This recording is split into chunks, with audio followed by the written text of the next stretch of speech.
Astonishing footage taken by hotel contractor Aston Knight, which Isabel helped to obtain. It gives unparalleled access to life inside a migrant hotel. He worked there and lived on site for 3 months. The Copthorne Hotel in West Sussex, near Gatwick Airport in Crawley, which is a place I know quite well. I think it's a golf course attached to it. Peter Blexley said he played golf there. I've certainly done it as well. But you've seen, you know, luxurious food being served up to these characters. You've got people smoking drugs in the rooms, smoking cigarettes, obviously collecting all manner of goodies. They're walking around wearing, you know, branded clothing. They're buying all sorts of things or stealing them, nobody knows. Luxury living is what we're calling it.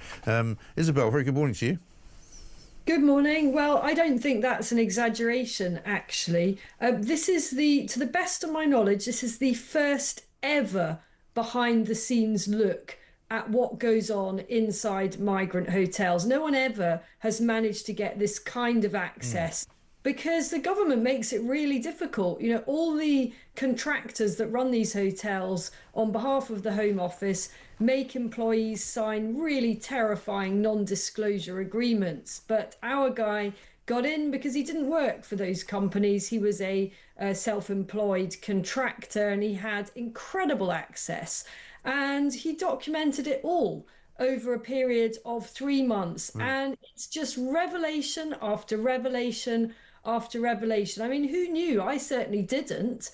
That female migrants are, as he puts it, deliberately setting out to get pregnant while they're in migrant hotels in order to reinforce their right to remain. And Aston Knight himself said he was propositioned 3 times by women who were trying to get pregnant, and indeed that there had been 10 babies born in the migrant hotel in the time of its existence. And then you've got the hotel staff basically far too close really to the so-called service users.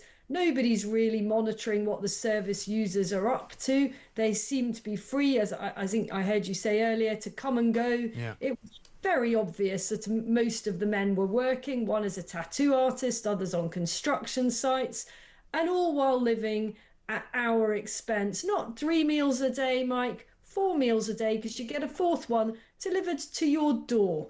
Bedroom service, room service, if you like, the kind of thing that you and I normally have to pay a great deal of money for if we can afford it at all. I know, it is absolutely extraordinary. We've got another clip here, a new one, we haven't seen it yet. Here he is having a conversation with one of the residents. You come over on the boat? Come from the boat, yeah. From Sudan? From Sudan. And now you got the visa? I get visa, yeah, I have a... So what has he got a visa for exactly, Isabel, do you think? Well, I don't really believe him. I mean, maybe he's just been granted a right to remain. Doesn't look like a high-skilled individual to me. And ask yourself, how did somebody like that, who felt the need to come over on a boat, raise $3,000 Right. for the journey? Most of the people come from countries like Eritrea, Sudan, Somalia, where average annual earnings are around the cost or even less than the cost of taking a boat over, unless you're coming over for free because you're working for the criminal gangs. So none of this really stacks up. And, you know, the thing that struck me, and I'd encourage anyone who can to look at the whole video by Aston Knight, which is available on YouTube, despite the best efforts of the authorities to have it taken down.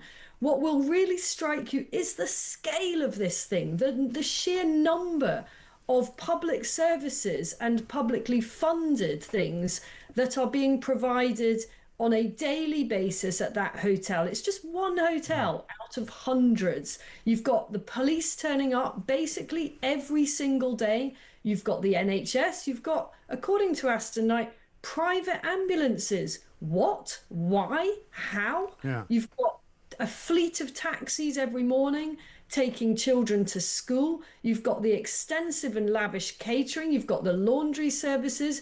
You've got all the staff that are basically there serving hand and foot these people who simply leave their rubbish on the floor or dump it outside their bedrooms.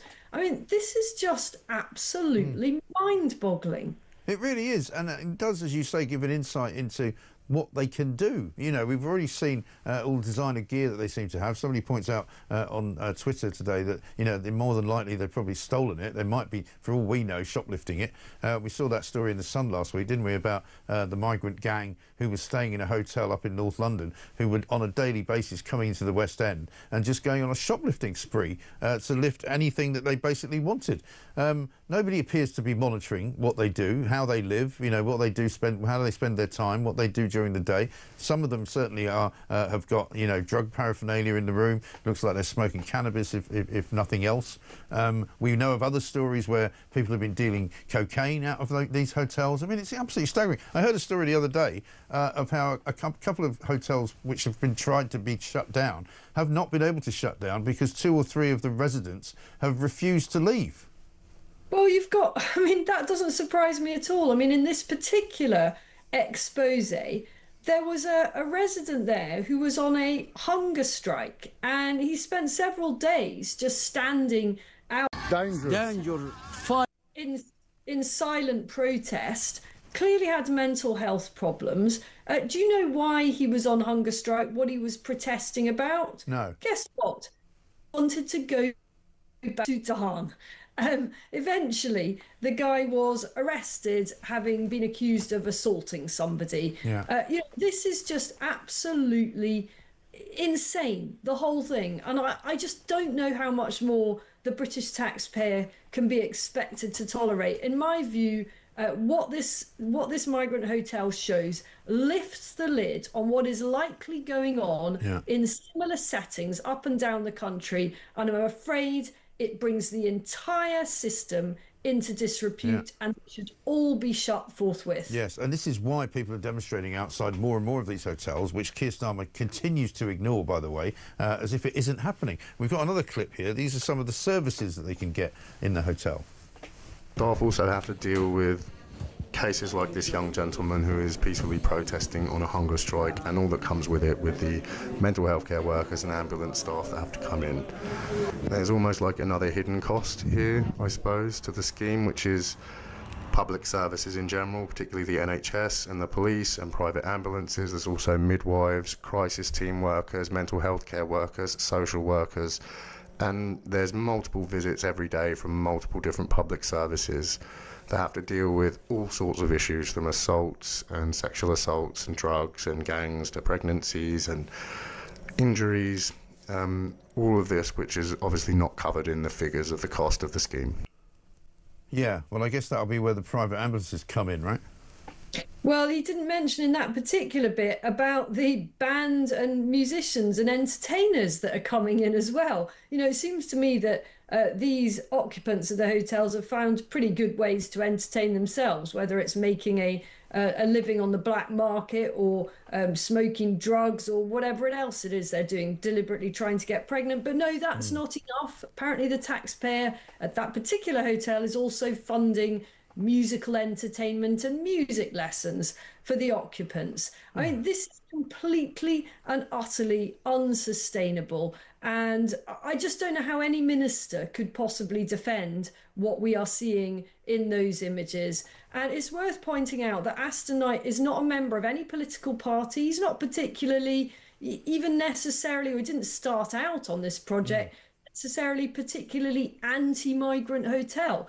But by the end of it, he sure as hell was of the view that this is a complete and utter racket. Yes, of course it is. And there are people getting very rich off the back of it as well. And that's the other bit, I think, that sustains it. Because, you know, Starmer and his cohorts have said that they're going to do something about closing these places down. But, of course, what they're going to then have to do is provide the same kind of service, effectively, in a private residence. Because how are you going to move people out of this hotel, for example, and say to them, right, now you're going to live in a house, but you're not going to have any money, so you won't be able to eat, and you won't be able to clean, and you won't be able to wash, and you won't be able to do anything. You know, so they're going to have to presumably take them out of these hotels and subsidise their living in another fashion.